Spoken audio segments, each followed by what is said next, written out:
Welcome to day 1 of Noah week, and we're looking at Genesis 6:22. Noah did everything just as God commanded him. There's something wild and holy about the moment God asks you to do something that makes absolutely no sense to anyone else.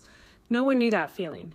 God didn't ask him to build a small boat. He asked him to build a floating ecosystem the size of a modern cruise ship, in place where rain was a rumor, for a storm no one had categories for, with instructions no one else heard. And Noah obeyed. But here's the part we miss. Noah wasn't just building an ark. He was building a future his children would one day walk into. Every plank was a prayer. Every nail was a declaration. I trust God more than I trust what I see. And moms, this is where your story intersects his. Motherhood is full of assignments that don't make sense to the people around you. God nudges you to parent differently, to raise your kids with values that aren't normal, to say no to things other families say yes to protect your home in ways others don't understand, to build rhythms, boundaries, and habits that look unnecessary to the outside world. And sometimes the hardest part isn't the building, it's the loneliness of building something no one else sees the purpose of. Noah didn't have a crowd cheering him on. He had critics. He had mockers. He had people who thought he was wasting his time. But Noah wasn't building for them. He was building for the ones God entrusted to him. And so are you. Your obedience today, the prayers you pray, the boundaries you set, the values you hold, the sacrifices you make, they become the ark your children will one day be sheltered by.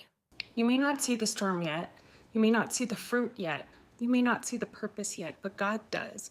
And he's asking you to keep building anyway, because obedience is never wasted. Not when it's done in faith, not when it's done for your family, or when it's done for the God who sees the storm before you ever hear the thunder. So here's your challenge today. Choose one act of obedience, not because it's easy, not because it makes sense to others, but because God asked you to. Obey the nudge God put on your heart. Lay something down he's asking you to release. Start something he's been whispering to you about.